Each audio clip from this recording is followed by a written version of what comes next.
Good afternoon, viewers. This is our program, Your Voice, and I am Titilaya Ojomo. The topic for today's program is, how do you train your child not to fall under the influence of negative peer pressure? We have an important personality with us today. He's a pastor, is a motivational speaker, and is the principal transformation strategist of Olakunle company. He'll be talking to us on how we can train up our children so that they do not fall under the influence of negative peer pressure. Let's take a short break and we will be right back.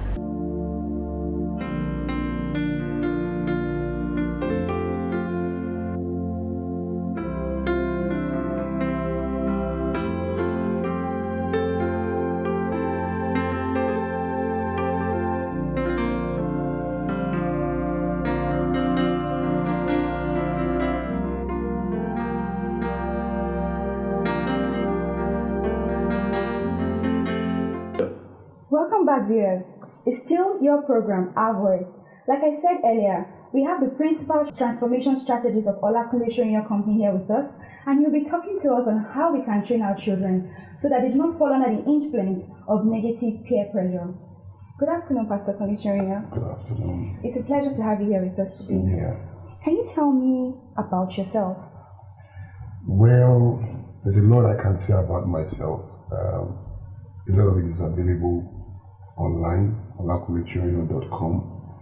But people say I do so many things. I consider myself a futurist, a mystic, a thought leader, and so much more. But I'd like to be known as a nation builder. Thank you. Can you explain what negative peer pressure is? Well, pressure is defined as something negative because of the outcomes that it has generated in its history as a word. But essentially, pressure is a privilege because you have to be engaged for you to be under pressure. If you compare the impact of pressure on so many people who are not under any kind of pressure at all, then you realize that pressure is a privilege. So negative peer pressure are those kind of pressures that people are not able to internalize properly, define properly, and deploy properly. And it forces them to make mistakes that hurt them and hurt their area of influence. Okay. So how do you think you can imbibe good values into the life of a child? Well, a child is a victim essentially because a child cannot audit what the adults of his or her life are pouring into him or her, how much more to resist it. So essentially, the destiny of a child is tied critically to the quality of the adults in the life of the child. When the adults are not wise, the child has a propensity to grow up foolish. When the adults are wise, the child has a propensity to grow up very wise. It's really about influence. Nobody is self-made. We are all products of influences. And when those influences are wrong, the child essentially is endangered. Pastor Kunle, how do you imbibe good values into the life of a child? Yeah, I think it's all about parenting. Part of the big idea that parents need to understand is that parenting is not a gift of nature, it's a skill. And no child is self-made. Children are products of influences. So essentially, when the adult behavior around the child is solid and positive, the child has a high propensity to turn out wise and intelligent and clear and strong. When the influences are not solid, the child will follow to the character of that intelligence. So essentially, it comes down to the parents in the life of the child, what they know and how much of it they can install into the child. What do you feel negative peer pressure is? Negative peer pressure essentially is about the pressure that is negative. So what that means is that pressure is not negative. Pressure in itself is needed in life as a privilege because you have to be engaged to feel pressure of any kind. Now, when you don't know how to contain your pressure and how to interpret it, internalize it, and deploy it, it will bring out negative reactions from you. So the pressure is never the problem. Okay. It is your solidity in containing the pressure that is the problem. Pressure itself as a concept is a privilege. So when we say negative peer pressure, it is those pressures from around you, around your peers, that you really don't have the emotional intelligence and the mental weaponry to be able to contain, resist, put in perspective, and use to serve your cause and your own interest. Essentially, that's it. So do you think it's beat a child as a form of punishment if the child misbehaves? I don't think beating is a necessary tool for governing behavior. Beating brings conditioning, and what it does is that it makes the child automated in his reasoning and conditions the child. A lot of so-called submissive children are not submissive, they are subdued. They have been beaten by the ignorance of their parents who are frustrated with their behavior. And so they see beating the child as a therapy for themselves, not essentially to govern the behavior of the child. So inspiration is what is needed in the house. Then correction is not punishment. Punishment is an embarrassment of nature. Any fool can punish. But correction is a skill. You have to learn something for you to know how to correct. But anybody angry can punish anybody. It's just like anger. You don't need formal training to know how to get angry. You don't need formal training to know how to punish. But you do need training to know how to correct people. So are you trying to say that parents shouldn't beat their kids at all? Well, yes, I don't think parents should beat their kids. There are different forms of punishment. Beating is not one of them. And beating a child is extreme because look at the meaning. A child is a child. He's prone to misbehavior. So you should not be shocked that he's misbehaving. You're supposed to anticipate it and prepare for it and know exactly how to handle it. The truth is, a lot of parents don't know any other way of governing the behavior of a child apart from what history has installed into them. They learned how to beat because they were beaten. Do you understand? But if you look at our continent, after over how many years of beating? Over 50 years of beating. We are the world's single largest liability. Definitely this beating has not helped.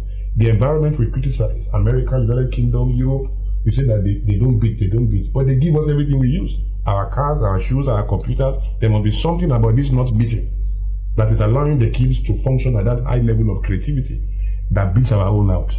A child is born with curiosity, naturally. In Africa, you beat it out of the child before it's age 6. So these are the challenges. We need to grow up and learn and grow and assess the kind of knowledge that can help us to really find inspiration that govern the behavior of the child and support the child to be able to see and take meaningful decisions. Wow. So at what age do you think a child can differentiate right from wrong? By age 6, a child's personality is 80% formed. By age 6, a child's personality is 80% formed. So I think that from the moment a child is born, it's already differentiated between right or wrong. It's just growing in degrees and it's his ability to handle complexities. So there should be no particular age that the child can comprehend right and wrong. With right teaching and right inspiration, the child should be growing in his ability to contain complexity, but he should be learning right and wrong from any age. Okay. So how would you counsel someone that comes to meet you that is always bullied by his friend? Maybe he's in a caucus of friend and they're always talking down on him. He's always bullied, they talk to him anyhow, they don't respect him. So he wants to be respected and he's really feeling bad, he's always feeling bad. So in that kind of situation, how would you counsel that kind of person? The first thing is to let him know about his own strength, his ability to choose friends wisely and avoid people that are not secure in themselves, who use bullying to define their own meaning. However, you cannot always run from nuisance. Nuisance as a way of finding you. So I will also tell him to be strong and to be willing to push if you are pushed. There's a place for that, right? So if you don't let children know that you can pull your weight, they will continue to use you as their weight. So there's a place for that. So I will get the child to be conscious of his own esteem. I will get him to be conscious of his own ability to select between wisdom and foolishness in choosing his friends. But in addition to that, I will also talk to him seriously about how he can be strong and to defend himself in any circumstance. Then most importantly, you need to learn to report and bring matters to his parents and to teachers very quickly. At the speed of arrival, you should learn to report. But you cannot train a child to resist bullying if a part of him is not clear that you need to take his ground and put his feet on the ground at some point. Okay. Do you think it helps a child, like in a situation where a female child goes to an only girls' school and the male child goes to an only boys' school? Do you think it can make the child more decent? No. The inputs that make a child to think right and to act right is not gender sensitive. So foolishness exists on both sides. There are behaviors that make a girl silly, there are behaviors that make a boy silly, and there are behaviors that make human beings silly. All of these are variables. So I don't think going to a female school can help a child to be a better human being, or going to a female school can make a child a better human being. What are those behaviors that make a girl silly, or those behaviors that make a guy silly? Well, when a child can no longer, or for whatever reason, is incapable of identifying the best actions per time. For example, in choosing friends, in responding to the pressure of looking good, in responding to the pressure of point proving. How do you handle you not having the things your friends have, and the pressure to have them, going out, dealing with boys, parties, being famous, getting attention, all of those things. Once you cannot, I don't believe that a stubborn child exists.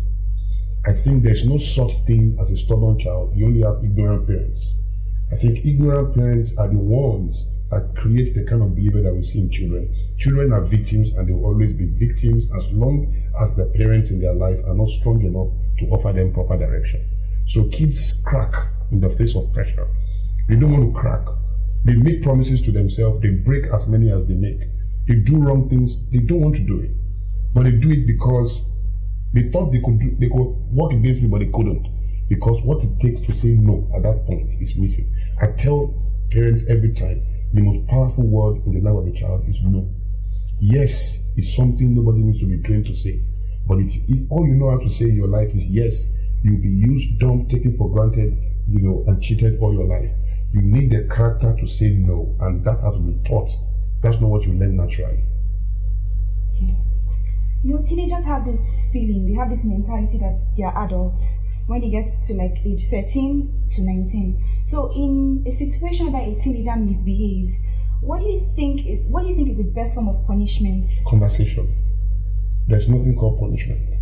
If you punish a teenager, your punishment is interpreted as persecution. And persecution grows resolve. It doesn't heal anything. It just grows and strengthens resolve. So if you persecute a teenager, you are going to grow the nuisance value of that child. What is nuisance value? The value of an entity's contribution to the disorderliness, underdevelopment, and irritation of society. And when you put unnecessary pressure without proper conversation, direction, and inspiration to a teenager, it's going to show you that it's a teenager by responding with his strength.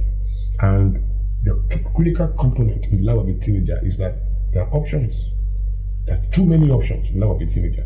Once a parent does not understand that and you are arrogantly harassing the boy, he will take one of the options. And most of those options are not known in the house. So that's the beginning of his own nuisance right there. Teenagers hurt themselves with pride, with the assumption that they are hurting their parents, though they are hurting themselves. It's so sad, But personally, I never blame a child for how he has turned out. When you see somebody in jail, he's the final representative of so many people who should also be in jail. But he's going to go into jail alone. But so many adults misbehaved that got him into that jail. And those people are going to walk free. And they're going to even come back to point fingers at that child and blame him for his own errors, or blame her for her own errors. Meanwhile, this is the responsibility of so many people. It's such a sad equation. So now, can you just give a brief summary of how you think you can train a child not to fall under the influence of negative peer pressure? Yes, I can give some tips right away. First of all, parents out there should learn that a child is born with three qualities, three very powerful qualities, natural qualities. Fearlessness, number one. Curiosity and spontaneity, number two. Ignorance, number three. Fearlessness, because a child has no experience of fear to make him fearful. As a power parent, never forget, your job is to preserve that fearlessness in that child till the child is age 6 at least. If you can keep a child fearless till age 6, you have created an amazing, strong machine for the future. It's something we should focus on. And you also need to preserve a child's curiosity, that part of the child that asks why. You know, that is the key to our inventions in Africa. That is the key to our development, our civilization, and all that we need to experience. We have to preserve those in the child as well till the child is 6. Then ignorance is not an embarrassment. Ignorance is a gift. It means there is a part of you that will always be incapable of interpreting all of your realities, such that you need to depend on other people. Now, the ignorance that has been impacted by training and remains ignorant, that's a vice. But ignorance that has not been impacted by training is a necessity. For example, I've not been trained to shoot a gun, so it's a necessity. I should depend on security personnel to shoot the gun. If they cannot shoot the gun after they have been trained, then they have a problem. So the idea is a parent should go out of his way. Parents should go out of their way to learn, how do I then do that? How do I maintain fearlessness in the child, maintain curiosity in the child, and how do I feed the ignorance of my child with a lot of knowledge? That's the key thing. Thank you very much, Pastor Olakunle, for talking to us today on how to train our child so that they do not fall under the influence of negative peer pressure. It was really nice talking to you. And I'm sure you've all learned a lot today, and you would use it in training your kids today. Thank you very much. And that comes to the end of today's program. Have a beautiful day ahead. I remain Titilayo Ojomo.